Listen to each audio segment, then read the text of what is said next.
All right, guys, welcome back. It is week 2 of the live stream edition of Sportsbook Podcast. It is your friend Brad, and yeah, just really excited to get this up and going again, and another week of football ahead of us. And yeah, I'm just gonna hop right in into this week's picks. Um, Again, feel free to leave any commentary, anything like that, and yeah. Definitely gonna hop into it. As we already saw Thursday, Cleveland went ahead and got the win. Got a nice bounce back win against Cincinnati. Still looked a little bit shaky in some areas, but we'll see how they progress moving towards the season. It was good to see OBJ get some touches and him and Baker kind of get a little bit of a connection again. So we'll see if that's good going forward. But yeah, just I was a little bit worried for OBJ. There's trade rumors going around, but uh, yeah, well, I don't know if those will continue, but I think um, Baker would be smart to continue to look his way. So next, first matchup that I have on the board here is the Giants in Chicago. Chicago being favorites there by I think 5.5. Um, I just personally, I'm not a big fan of Danny Dimes, but definitely not a fan of Mitchell Trubisky. So they're both inconsistent. I think the tail of the tape will be just the defenses in this, especially with the Giants' weak offensive line. You know, Chicago's going to take advantage. So I went ahead and went with Chicago 17, Giants 13. Chicago just doesn't cover the spread by just a little. But yeah, I think turnovers and field goals will be the difference in the game. So yeah, I'm going with Chicago because they're home. Next, uh, definitely an intriguing matchup with Dallas and Atlanta. Definitely, I think it's going to be a high scoring affair. Um, Both defenses kind of give up a lot of yards. And honestly, I don't know if I should really trust Dallas that much. They usually let you down, especially in close games. So I went with Dallas 34-27. I think both offenses are going to be great. I think Dak gets 2 touchdowns, Zeke gets 2 touchdowns, and I think their rushing game is ultimately what gives them the win because Zeke allows them to have a lot of ball control. Um, but yeah, not too confident in it just because Dallas is always wildly inconsistent. But I am going to go with them 34-27, and they do cover. Next, we have Green Bay and Detroit. Green Bay is 6 point favorites. Definitely was surprised to see Green Bay was that much of a favorite. I get that the Vikings, they did kind of give it to the Vikings last week, but the Vikings secondary is a little bit shaky. They're definitely trying to rebuild it. But Detroit always plays Green Bay really close. And if you watch the game last week, you know that Detroit played a good game. It was just the late interception and then DeAndre Swift just dropping that ball at the end that cost them the game. Which I mean, that's how it is in the NFL. Just little things cost you the game. And I think that it's going to be close, but I think it's going to be tied. Aaron Rodgers gets that late drive like he usually does and collects the touchdown to go ahead 31-24. They barely cover, but they do. And yeah, they get the win. Next, probably not the most interesting matchup if you like, if you're not really into running games or whatever. But I think Gardner Minshew will, still have a couple good plays, but I think Tennessee's defense is really strong. They do have a couple injuries on the front line, but if you saw them against the Broncos this past week, it doesn't matter. They're just really well sound. They play great assignment football, and that's honestly what usually makes the Titans such a good team. So I'm gonna go 20-17. Titans do not cover. I think people are being a little bit disrespectful to Jacksonville. Not that Jacksonville's like the greatest team, but I mean, I just think that they do a pretty good job of just doing what they have to do to win, which is what they did last week, and that's why they shocked the world. But yeah, I think Gardner Minshew those for another 2 touchdowns, but unfortunately has a couple turnovers as well because Tennessee is good at forcing turnovers. So going into the next matchup, and this one is my lock for the week. When I saw this one, I don't know why I think I just felt like I had a feeling that, oh yeah, for sure, this is definitely one that I like. And it's Minnesota at Indy. And Indy is 3-point favorites. And I think what people are thinking is Minnesota's secondary was so bad, and Philip Rivers has a good offensive line, good receiving core. They're gonna go and do exactly what Green Bay did to Minnesota this week, and I think that's just wrong. Just because you cannot say Philip Rivers is Aaron Rodgers, you cannot make that correlation. So I think that's going to be the difference in the game. Is just quarterback play. I think Kirk Cousins will play a solid game. He's just gonna hand the ball to Dalvin, and they're gonna play action off of it, and Thielen's gonna be open per usual, like he is always. And yeah, they're going to control the ball, and Minnesota will get the win. I think it'll be 20-14. And yeah, I think Philip Rivers is going to have at least two turnovers, maybe a fumble and an interception, and that'll put Minnesota in great field goal position and great scoring position, and that'll lead to Minnesota getting the win. 2014, that is my lock of the week. And then, yeah, going into the next one, I know there's a lot of Dolphins fans out there.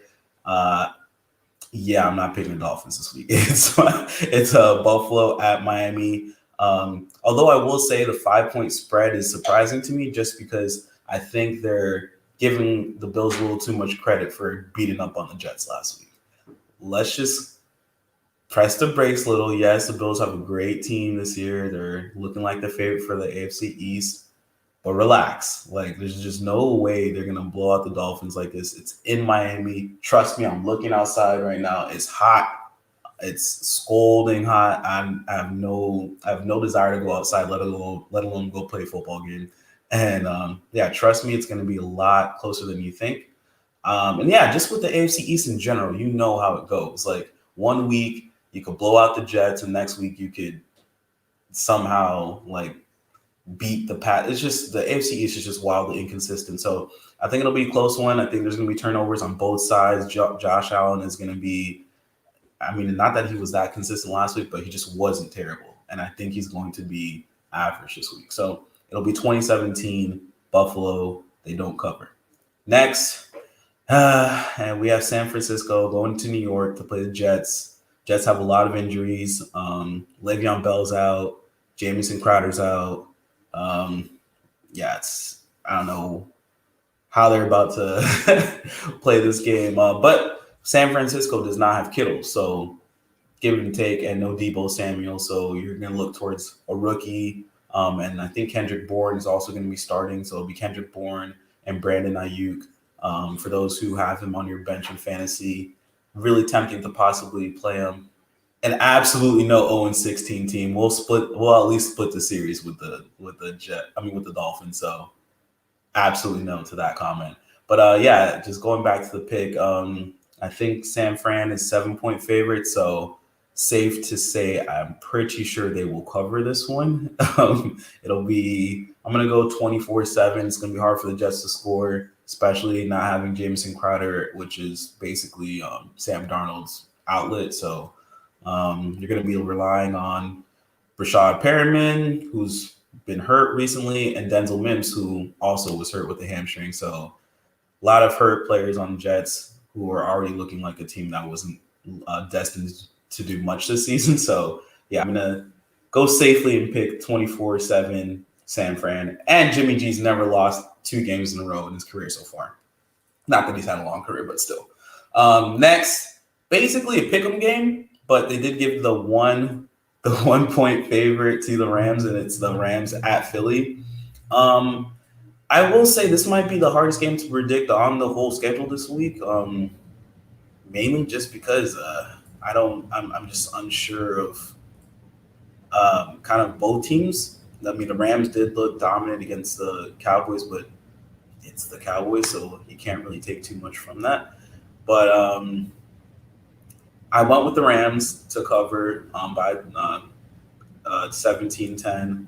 I think their offense will do just enough, get enough advantageous field goal position. I think their defense is really what's going to be the key in this game. Just because if you watch the second half of the Eagles and Washington football team game last week, their defensive line got after the Eagles' offensive line and put Carson Wentz in a really difficult position. And so with Aaron Darnold, you got Brockers. I think they're gonna get after the Eagles. Be interesting though, because you do have Miles Sanders coming back. How healthy is he really? So that'll be a nice thing to see. But at the end of the day, Carson Wentz just doesn't have weapons. Like, who's Jalen Reagor and Deshaun Jackson? I don't even think he touched the ball last week. So I'm going to go with the Rams 17-10. Next on the schedule, we got Denver at Pittsburgh. Feel bad for Denver. 2 back-to-back hard defenses in a row. Really hard to evaluate Drew Lock based on that. But hey, he's in the NFL. If you want to be an NFL quarterback, you're going to play elite players every single week. They got Pittsburgh as a 7.5 favorite. I don't see it. James Conner, if you have James Conner and you haven't heard the news, he's going to play this week, but he's splitting carries with Benny Snell. And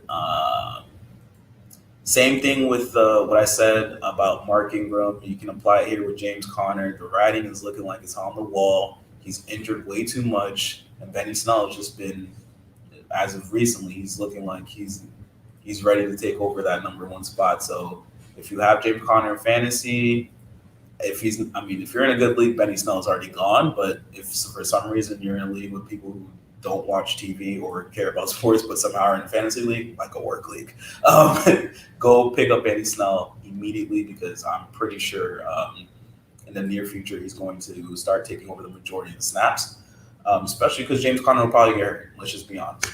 So, but going back to the game, I do not think they cover. I think Denver's defense is still very strong, as you saw on Monday night. Bradley Chubb and the boys are still very, very aggressive. I think they'll keep it close, keep them in this game, just because also they're only really elite receivers, Juju and James Washington and I forgot his name already, but they're not. I don't think they're really ready to take that next step yet. So I think Denver will keep it close. It'll be 17-13. I know I have a lot of low-scoring games so far besides Dallas and Green Bay, but I just think it's going to be a defensive matchup. And, yeah, I have Pittsburgh winning 17-13. Next, interesting matchup. It's Carolina at Tampa Bay. It's not that I don't believe in Tampa Bay. I just think when you have a lot of pressure going into a season and you don't have a lot of continuity, that just makes for a lot of kind of like volatile situations. Not that Tom Brady's volatile or anything like that, but just every time they do something, it's in the news. Like, just the fact that so much of their post-game press conferences is like the majority of what we talked about this week, like him criticizing Tom Brady and whatnot, and this Tom Brady wash. So it just seems like we're just going to be watching every single last throw, and we have that much pressure just on every single possession. And is he good with his receivers and stuff like that? I just think Tampa Bay is just going to have a lot more added pressure than just to win games. So I think they will win this game. It's going to be a high-scoring affair. I can easily see Tampa Bay just trying to go all out, put 7-8 men in the box and try to stop McCaffrey. And I mean, all the experts are saying DJ Moore is going to have a bad day to sit him, but I think DJ Moore will be fine. I think he gets around 9 catches today for close to 100 yards. I say play him because when you look at that offense, what they like to do is kind of like a read offense where they spread you out. They put the ball in McCaffrey's, they put it in the pocket essentially, and then they read off of that. You're going to see DJ Moore run a lot of intermediate routes, a lot of benches, a lot of digs, and then Robbie Anderson is essentially running the go route. He's taking the top off the defense. So I do think you're going to see him have a pretty good day. And, yeah, I think they'll put up points. I got 31-28 Tampa Bay. Tampa Bay ends up controlling the ball at the end and runs out the clock. Next, Washington at Arizona. I think this one is going to be close to the first half, and then Arizona's offense will start clicking in the second half and pull away. Washington's defensive line is no joke, as you saw against the Eagles last week. Chase Young and all of them just look crazy.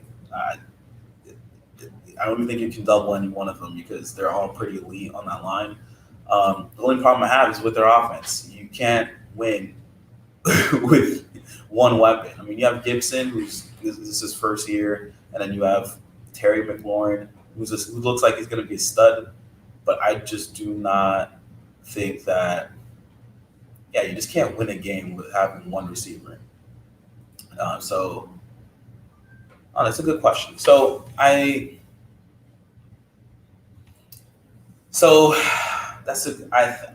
kind of what I was trying to weigh in while I was thinking about this matchup, is whether or not it's that the Eagles' offensive line had regressed, which they were never really that great to begin with, except for their Super Bowl year, or was it Washington's defense that was just so elite?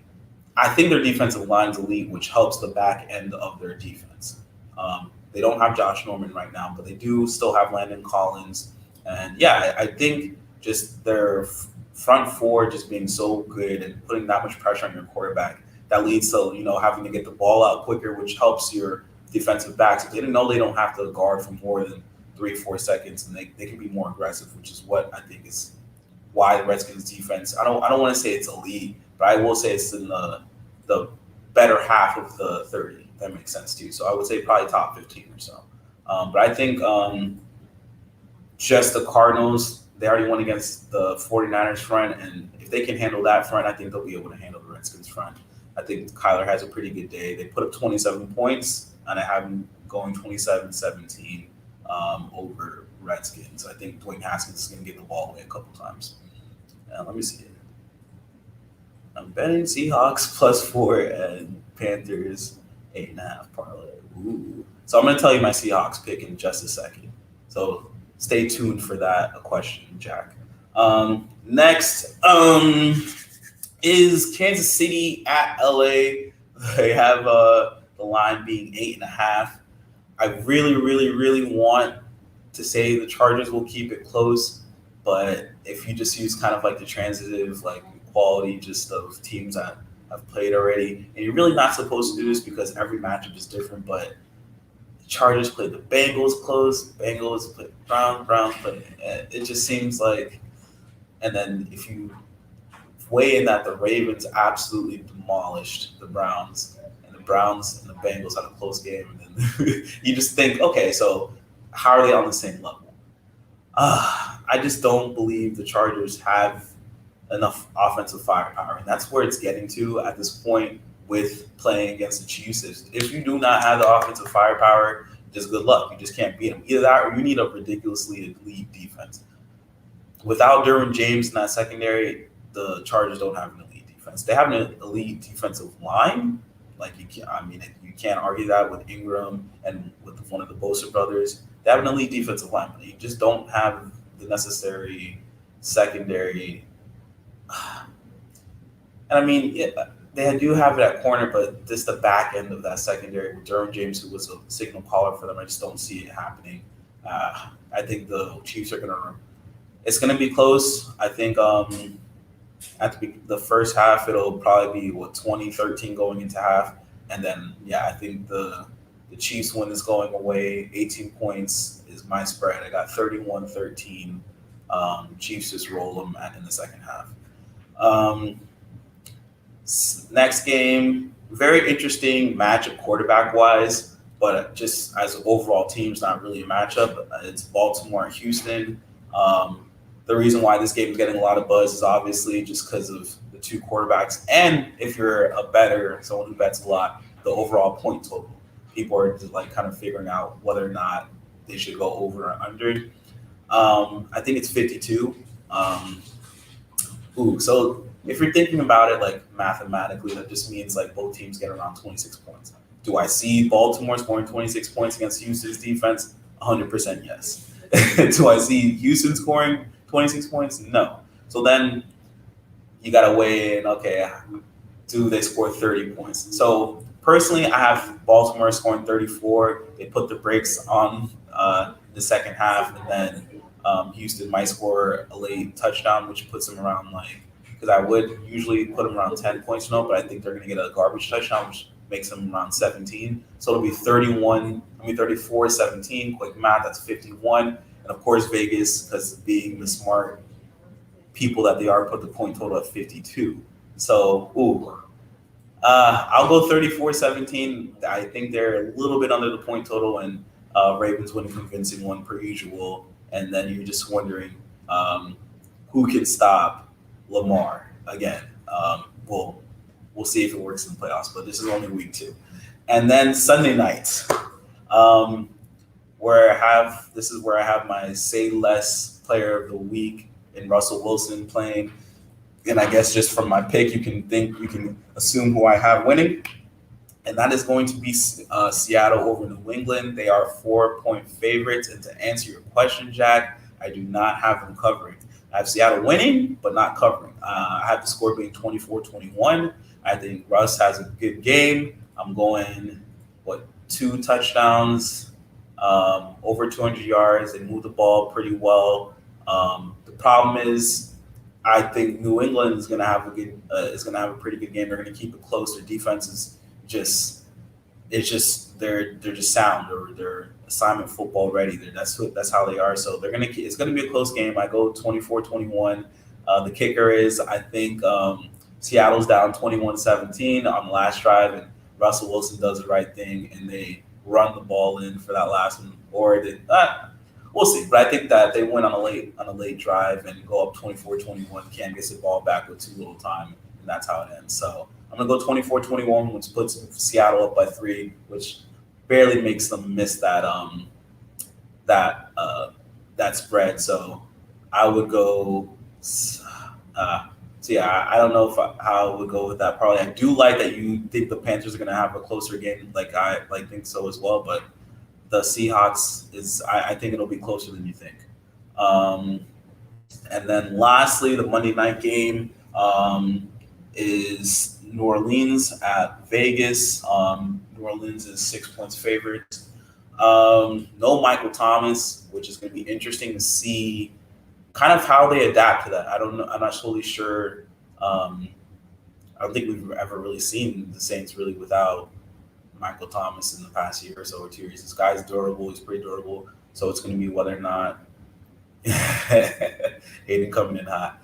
But it's going to be really interesting to see what they do offensively. What I think personally, they're going to move Kamara around. He's going to be in the slot. He's going to be a running back. You're going to run. Latavius Murray's going to get a lot more carries just because with Michael Thomas being out, you do need more options in the passing game. Traquan Smith's going to get a chance to try to prove himself as well as Emmanuel Sanders. So I think just personally, I'm a big fan of the Raiders this year. I think they make the playoffs. And I just think it's just going to be offensive shootout. I got the Raiders winning 31-27. I know I'm going to get a lot of sideways looks like, what? But yeah, I think just without Michael Thomas, it's going to be a lot. Their drives are going to be, they're going to have to get more creative. And it'll lead to a couple scores just because the Raiders defense isn't that amazing. But I do think their offense is much, much, much improved. And I think that they get the upset and they win 31-27 this week.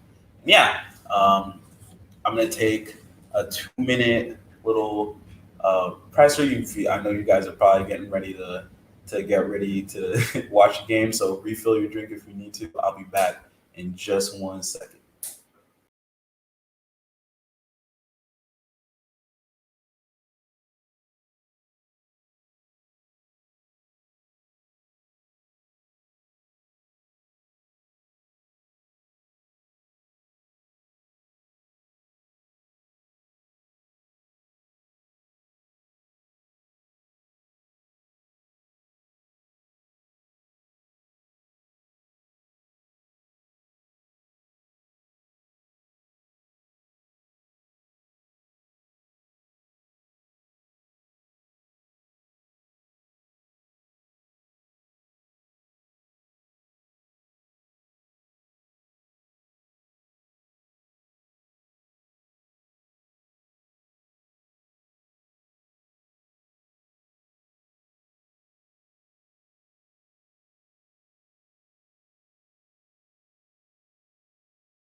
All right, guys, I'm back. I'm gonna hop on to just fantasy questions because we do have like 20 minutes left, and I know you guys have certain ones you want to definitely get ahead with. So let me see.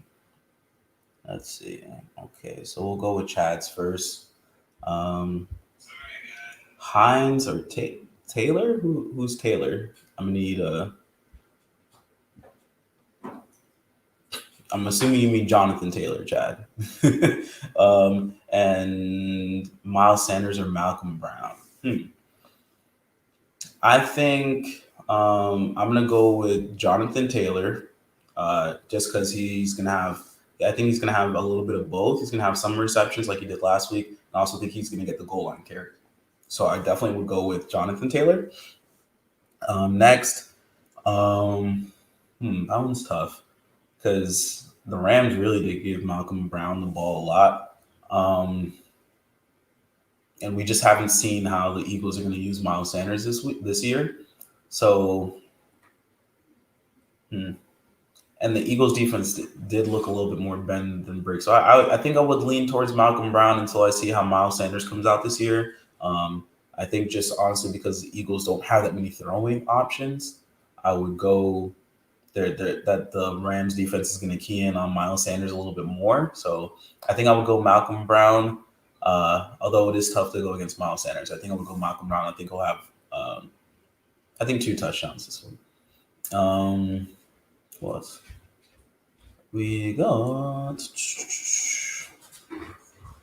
Ooh, this is a nice one. Okay, Marvin Jones or John Brown. So with no Galladay this week, you got to figure Marvin Jones is going to get a lot of targets, especially with that throw happy offense in Detroit. And then John Brown. The only thing with John Brown, yes, is he a touchdown? Does he always seem to find a touchdown every single week? Yes, he does. He's a honestly, I don't know how he does it, especially he just. But the problem is,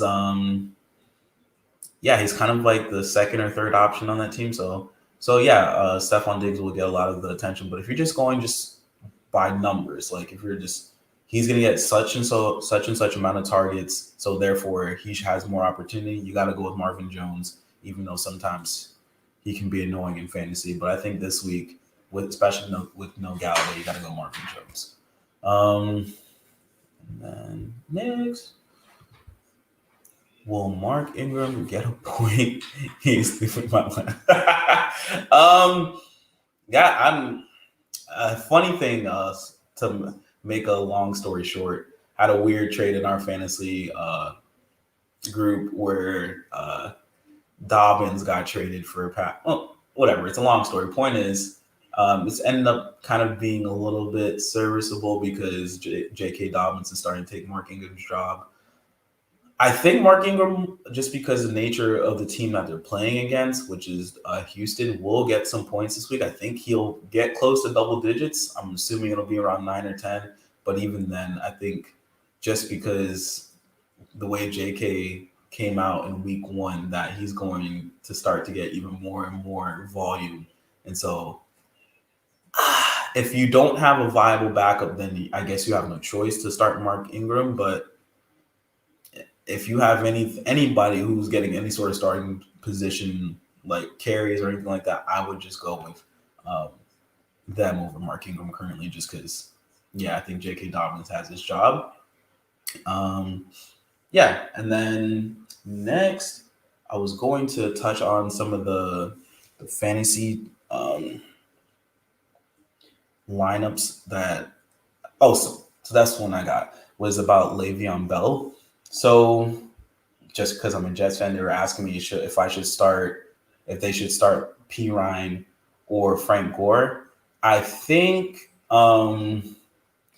just because if you know anything about Michael P. Ryan, he is a very, very good catcher out of the backfield. I just don't think that this is being his first NFL game. He's coming off of an injury. I think you got to go with Frank Gore this first week, especially you don't know how long Le'Veon's going to be out for. But yeah, I think this first week you start with Frank Gore, see how they play with Michael P. Ryan, see how he plays his first game, and then you might be able to play him the next week. But I think this week, definitely if you are a Le'Veon person who had him in your lineup, and you don't have any other viable people, then you got to go Frank Gore. But they are playing San Fran, so I don't think it really matters. I don't think either one's going to do that well today.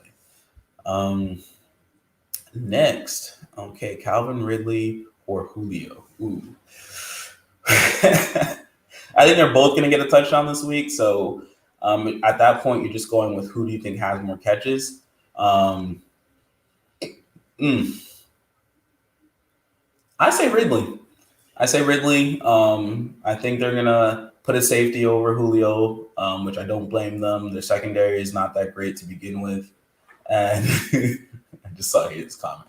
But yeah, I'm going to go Calvin Ridley. He's been showing he's an elite route runner. Went to Monarch High School out of Broward. Shout out Monarch. But yeah, I just don't. I'm going to go with Calvin. I think they both score a touchdown, though. Mike Evans or Scotty Miller? I'm going Scotty Miller. Just because that's how – I don't think you fix the issues that Mike Evans and Tom Brady had last week in 6 days. I think he'll get more targets this week. I think he'll have more catches, but I think Brady loves to throw the slot to the slot receiver. So yeah, Scotty Miller I think will have more points than Mike Evans this week. And to answer your question, Jeff, Scotty Miller is the typical Brady smaller Caucasian receiver that plays the slot. Yeah, better way of saying it. Tampa Bay Edelman. And all right. Perriman with the Jets with no Jamison Crowder. Rashad Perriman is a little bit different than Crowder. To answer your questions, he's not really a slot receiver like Crowder is. Crowder would run all the smaller like option routes, and yeah, most of like this quick slant stuff like that. It's not really Perriman's game. He's kind of a downfield receiver. So I mean, which implies that Darnold will have the time to throw the ball downfield against the 49ers defense. I don't really see that. I wouldn't touch anybody on the Jets this week, and I'm a Jets fan. So Perriman, maybe he gets a garbage touchdown. So if you really are devoid of receivers, then maybe you play him. Denzel Mims is also playing, which is their top pick at receiver after Becton. That was the receiver they went after. He didn't play week 1, so that's why even more of a reason why I'm not too sure how much Perriman will get like looks his way, just because like I don't know honestly what's going on with the receiving core. So with no Crowder, it's just going to be open season. You just got to see how he does. And on top of that, you still have Herndon, who he likes to throw the ball to. So really hard to tell. All right. See you later, Jeff. But yeah, just going into some other things. I think just in fantasy, what I got a lot of questions in my DMs were, would I do we're a lot of trade, like should I do this trade thing? And kind of what I was saying last week is I always kind of wait till like the first 3 weeks to see, just kind of give everyone on my team a chance. Not that usually always works, because sometimes players have a stronger back end of the season than they do the front half of their season, and injuries also play a role in that as well. But just relax, guys. A lot of the trades I was seeing was just like, why would you do that? Like, why? For what? Like, how does it make sense to you? Just relax. It's not like, it's still early in the season. COVID is a real thing. So if you have someone who's like kind of splitting carries, and injuries also are a thing as well, just relax. Don't do anything too crazy just yet. Just hold out until maybe week 3, week 4, and then make moves. Now, if you have like backs like Mark Ingram and who were we saying earlier? I want to say whatever, like Mark Ingram or James Conner. I would start to think of backup options, just because it doesn't seem like the writing on the wall is going to be favorable to them. So if you have Mark Ingram, but you are in a smart league where they already picked up J.K. Dobbins, you need to start looking for backup options. And most likely, I don't think you're going to get it through trade because I don't think anybody will trade for him. You need to just basically be a free agent's like scavenger. Okay, so essentially, make sure you stay on your stuff.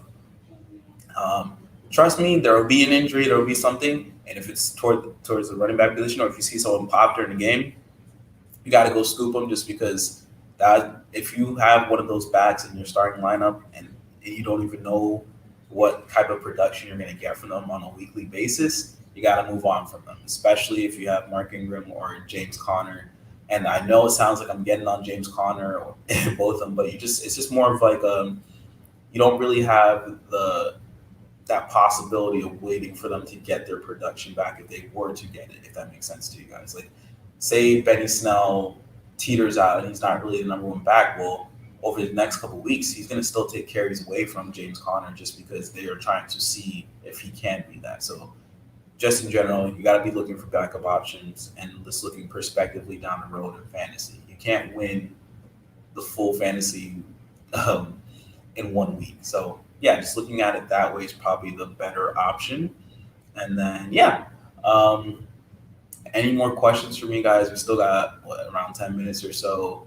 Feel free to let them loose. Oh, I actually had one that came up in my DMs when we were on the break, and I forgot to answer it. So let me answer that one real quick. Okay, so his question was, which three receivers do I play? And his three receivers are Calvin Ridley, T.Y. Hilton, Stephon Diggs, and Marvin Jones. Very tough. You definitely got to start Calvin Ridley against Dallas's defense for sure. So that's a lock. You got to start T.Y. Hilton against Minnesota's secondary, especially how they looked.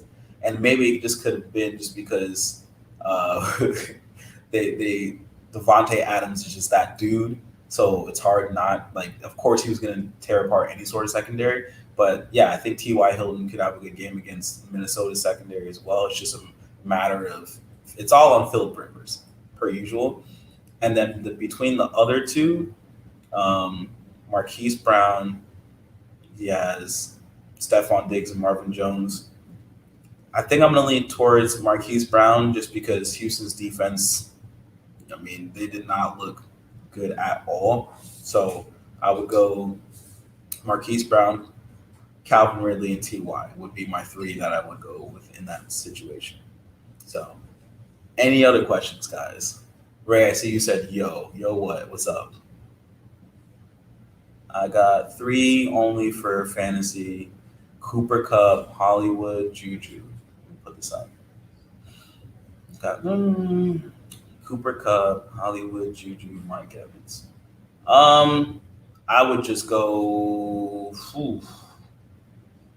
I think I would go Kupp, Hollywood, Juju, just the first three right there. I think Mike Evans is going to get a lot of attention his way. I'm going Cooper Kupp, Hollywood Brown, Juju. Mark it down. Did you hear me, Ray? Cooper Kupp, Hollywood, Juju. I think Mike Evans isn't going to have that great of a game. Just because he's going to get a lot of attention his way, and just because I don't think him and Brady have established that rapport yet. So I think Scotty Miller will get a lot of targets. Gronk may get some, but yeah. Yeah, I know Godwin's out, and he's the secondary receiver, but I'm still going. I think Scotty Miller will get more targets than Mike Evans will this week. Yeah, that's just my take on it. I think Mike Evans is going to get a lot of rolled coverage his way. Oh, God, that one's tough. Frank Gore, Peyton Barber, or David Montgomery. Ooh.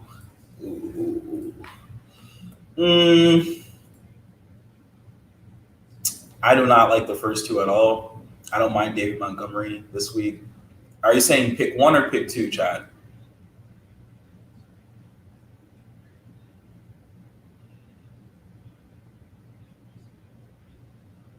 If it's pick one, I'm just going to go with David Montgomery. Picking two, I'd go Frank Gore and David Montgomery just because I think Frank Gore, if the Jets do get in the red zone, it'll be a rushing touchdown that he gets. But if it's just one, David Montgomery, two, Frank Gore and David Montgomery. Oh, and then lastly, I'll get into why I picked Russell Wilson this week. While if you guys do have any more questions, feel free to stop me and I'll go ahead. But yeah, one, go David Montgomery then, Chad.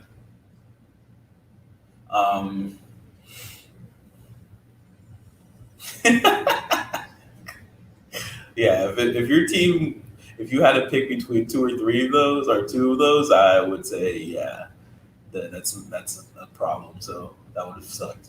But yeah, with my say less player of the week, I went with Russell Wilson just because of the matchup and the kind of just like the prime matchup that he has against Patriots Sunday Night Football. Why not go with them? So I picked Russell because I think he's gonna have a good game and I think he's gonna get the dub and he'll be the reason why they get the dub. Wow. So if you guys want to go ahead and hate on somebody in the comments, feel free to. His name is Will. He's over here starting heat, so go ahead and just feel free to hate on him real quick. But yeah, the reason I went with Russell Wilson just because they have two. It's kind of like that in a lot of matchups that we've been having. This thing is just more quarterback matchups, and everybody loves quarterback matchups. You have Cam, who's kind of trying to return to that elite level, and then you have Russell Wilson, who's just been maintaining that elite level and trying to ascend into just being the best quarterback, period. So I do think that Russell Wilson gets the dub this week. And Will, you sound like you got something you want to say. Hop online. Let me hear what you got to say, Will. Go ahead.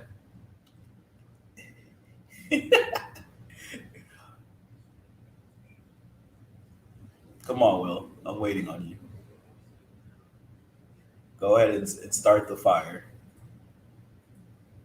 Oh, Lord. I sent you the link. Hold on. Let me see if I can put it one more time.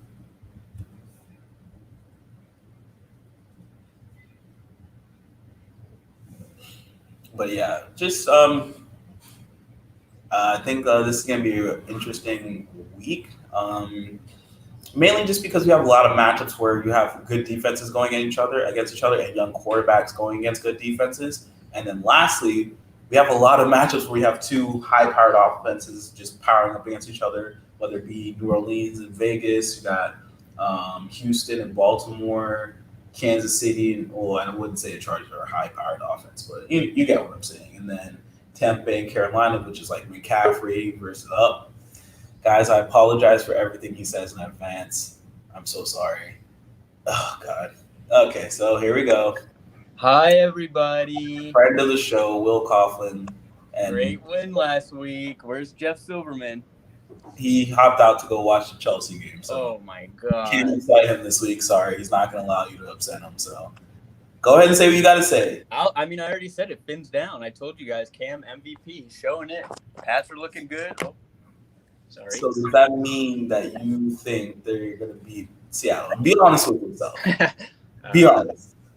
I'm going to go ahead and be bold and say yes. Because I can't talk all that trash and say no, can I? You can't, but at the same time, did you see Seattle play last week? Yeah, they look good. And we had 155 yards passing, so it should be tough. On 19 attempts. 15 completed, though. All right. Okay, fine. You can have that. But yeah, it's definitely going to be a tough game. I'm not super confident, but I'm going to go with the Pats. Take them. So what's your score then? Because I don't see upset. We're winning by 3. I'm going to say there's no way the Pats win a high-scoring game in this game. No, I agree. So it would have to be like a 17-10, 17-13. I was going to say 17-14, but you read my best friend. All right, so, okay, I get your thinking. You're just thinking your defense is going to bother us. Got to bail us out. There's absolutely no chance. Oh, Brad, I have a question.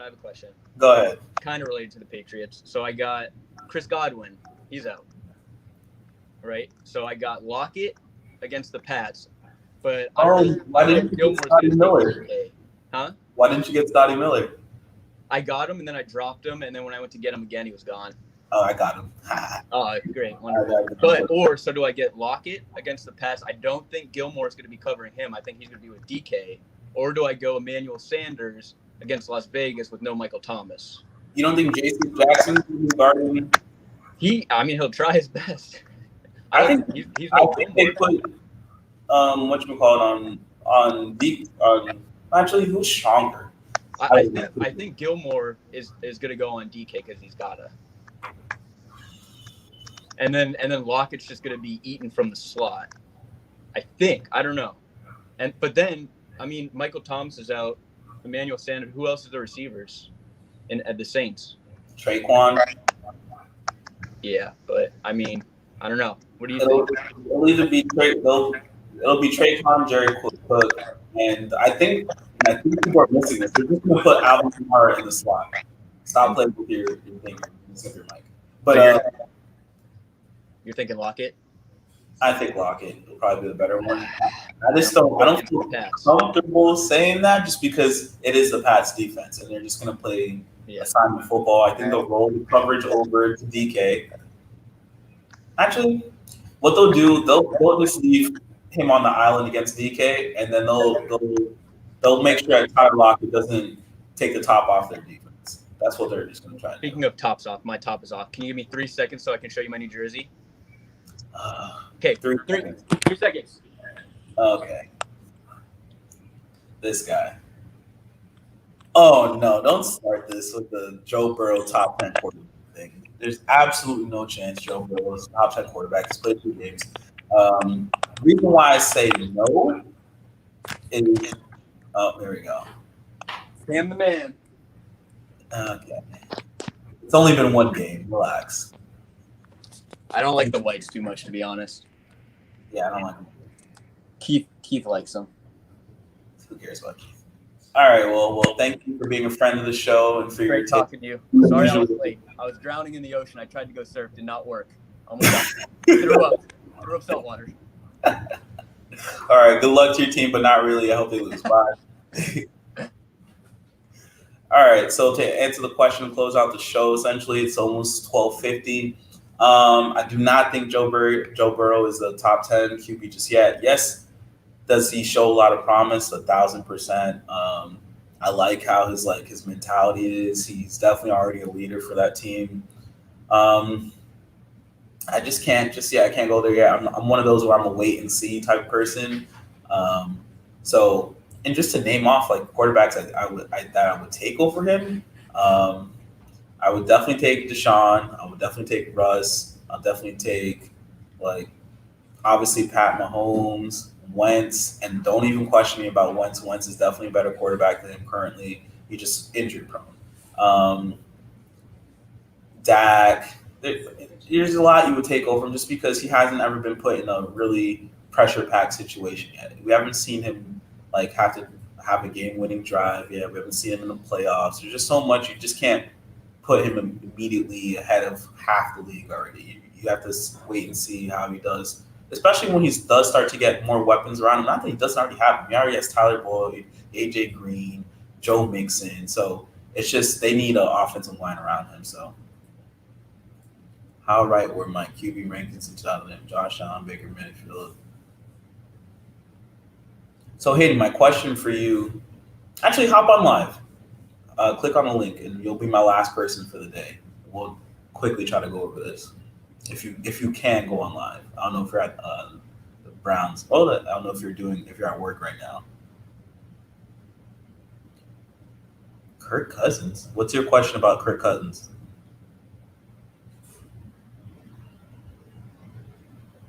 Come on, Frank. But what's your question about Kirk Cousins? How do you do it? You click on you click on the link. That's all you do. When I just put in.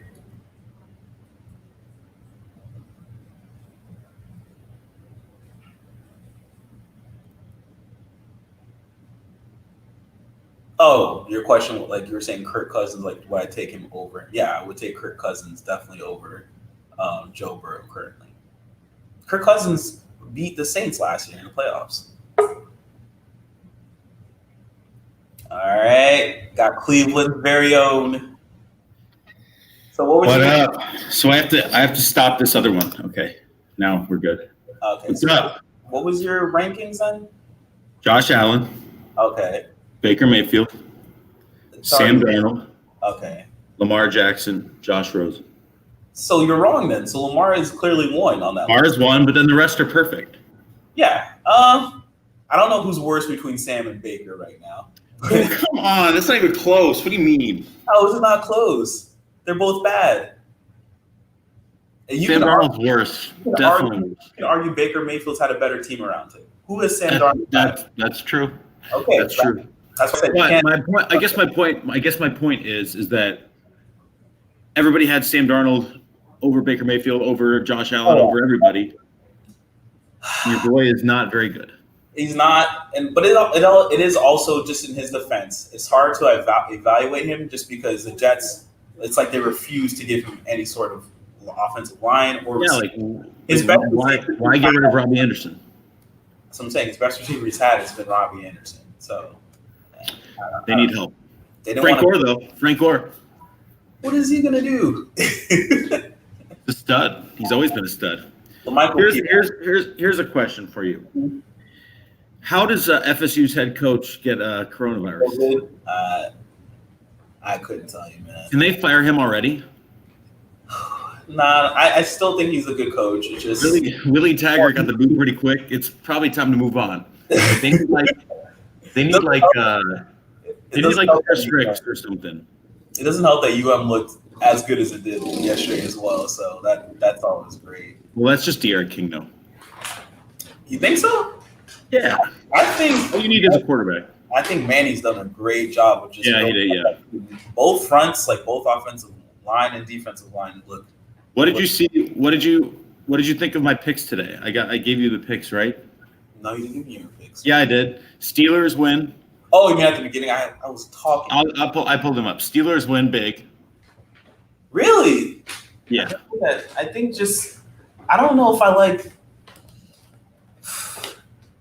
I think everyone's just a little bit too hype up on. Well, first of all, Denver's defense is good. You know yeah, but they're all. I mean, Drew Lock. Steelers defense is good. That's what I'm saying. I think it's going to be a defensive matchup. I think it's. Yeah, well, I'm not saying it's going to be a high scoring. I'm saying like Steelers win like 14-3. Wow. Okay, I can accept that then. I went 17-13. Cowboys are going to win. I don't know why everybody loves Atlanta all of a sudden. Because the Cowboys secondary is awful. Yeah, but I think they have to bounce. I think they have to bounce back in. Their receivers, they're going to throw the ball all over them. Well, I didn't say it was going to be low scoring. I'm just saying they're going to win. Oh yeah, Cowboys win. The Cowboys haven't won a home opener in what 4 seasons? Perfect time to change that. All right, Bills get a win today. Yeah, they get a win. Minnesota is going to pull off an upset today. That's what I said too. That's my lock of the week. Minnesota. I like Minnesota today. Yep. And then the Ravens win big. I think Houston's not. I mean, the Ravens might go 15-1. They're really good. Quick one for you: is Philip Rivers a Hall of Famer? Just a yes. Oh my God! No, not you two. Of course. If Dan Marino's a Hall of Famer, Philip Rivers is a Hall of Famer. You cannot put Dan Marino and Philip Rivers in the same conversation. Why? They are both atop like a bunch of yeah. Okay, I get that. Philip Rivers almost has like a 1-to-1 touchdown interception ratio. That's what is Brett Favre. Okay, Brett Favre has more playoff wins and a Super Bowl. What does Philip Rivers have? It's true. Okay, he's still a Hall of Famer though. He's a Hall of Famer. I won't say who thinks he's a Hall of Famer. Is Randall Cunningham name me a quarterback that was really good but didn't have like a Super Bowl? I mean, there are definitely Hall of Famers that have. I don't know.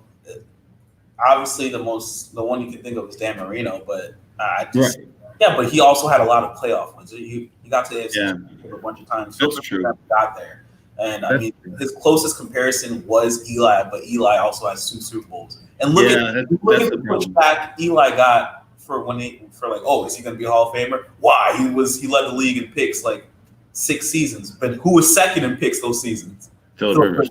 So, well, again, if you're basing it off Super Bowls, then no. But like Philip Rivers probably has better stats than Eli. He probably does. Honestly, I think Eli has definitely more interceptions, probably less touchdowns, but he does have more playoff wins, and that's unfortunately that's how we grade quarterbacks. I guess we'll see in like 7 years. We'll find out. He'll probably play one more and then he'll retire or something. More kids than playoff wins. He's got more kids than a lot of things. He's got like 12 kids. Oh, but finish your picks. Okay, Ravens big, and then Seahawks squeak one out. 24-20. You got 24 what? 24-20. Okay, I got 24-21. So you have them barely covering. Barely covering. Okay. Yeah. It's gonna be a good game though. I'm excited. That's a good one. Yeah, I think that's on the docket. I think that's the best. I would have had maybe Vegas, New Orleans in there, but with no Michael Thomas, it'll be. But I do think New England, Seattle is the best game of the week. I can't. Yeah, no Michael Thomas. I did not expect him to play so poorly, but I mean, maybe it was the injury. I don't know. Also, I mean, most entertaining game. I think Dallas, Atlanta might be up there as well. But yeah, it's gonna be high scoring for sure.